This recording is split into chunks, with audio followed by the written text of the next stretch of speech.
Quote number 1. Many men go fishing all of their lives without knowing that it is not fish they are after.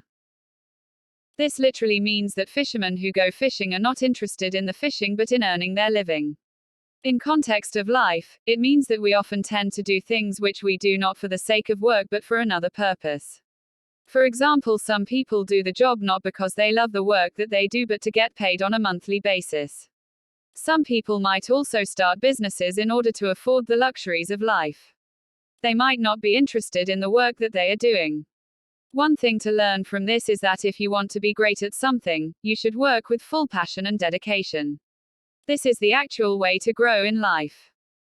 Quote number 2. Not until we are lost do we begin to understand ourselves. This means that in order to understand ourselves, we need to wander here and there.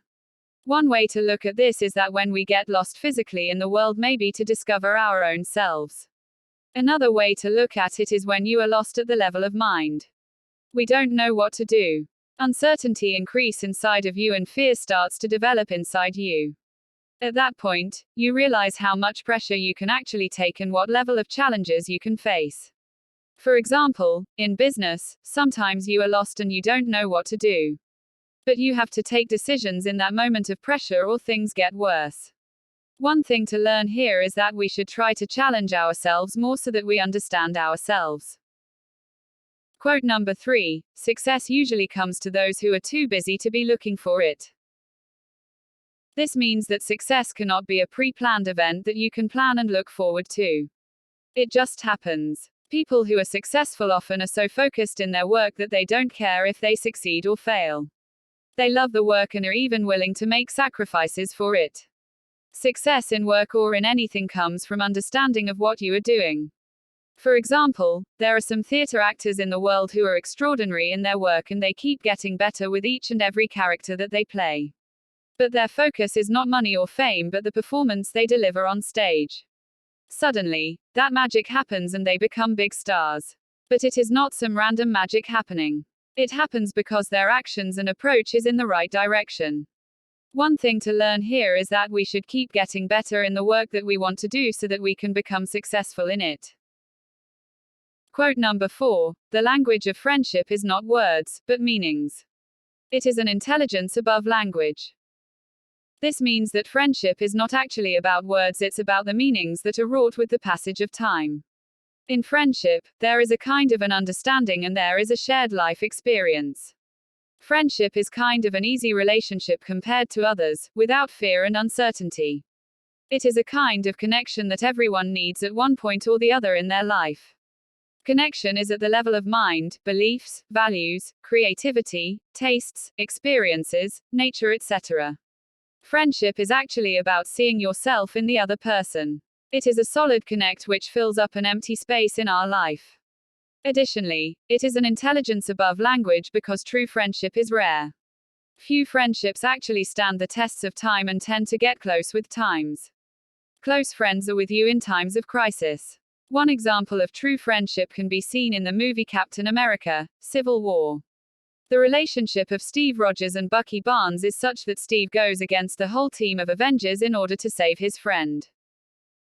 Quote number 5. It takes two to speak the truth, one to speak, and another to hear.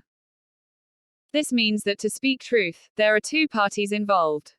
One is the speaker and one is the listener. In economics, there is a concept called complementary goods.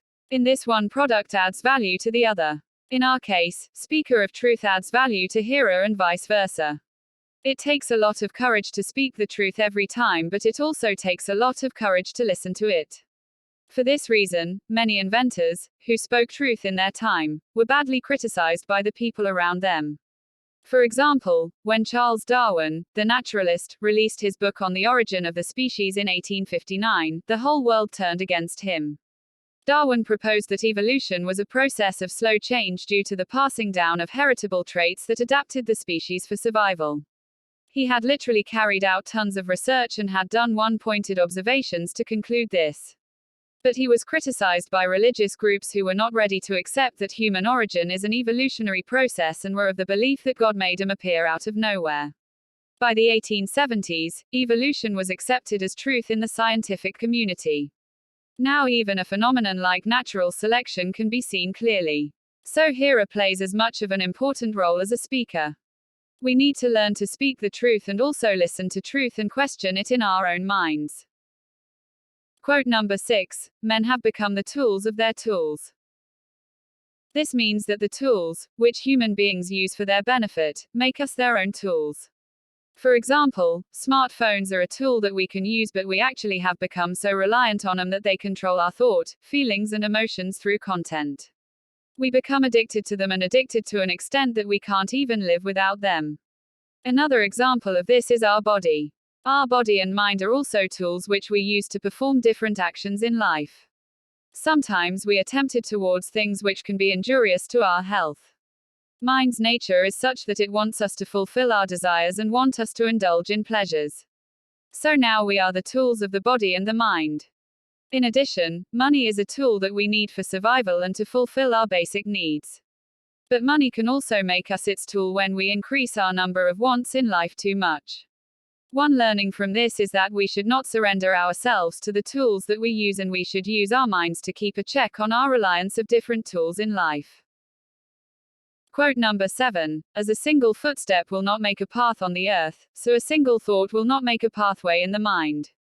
To make a deep physical path, we walk again and again. To make a deep mental path, we must think over and over the kind of thoughts we wish to dominate our lives. This means that if you want to walk down a journey, it begins with a single step, but it will not consist of a single step. You have to walk many miles before you actually reach your destination. Similarly, in order to create a deep mental path, you will have to keep thinking about the guiding principles of your life, repeatedly and consistently. This is a kind of mindset you need in order to create a journey of life that you love. For example, if we consider the building of cities, they are not built in a day. They take years and even decades to build roads, buildings brick by brick, other infrastructure, etc. Another example is that of business.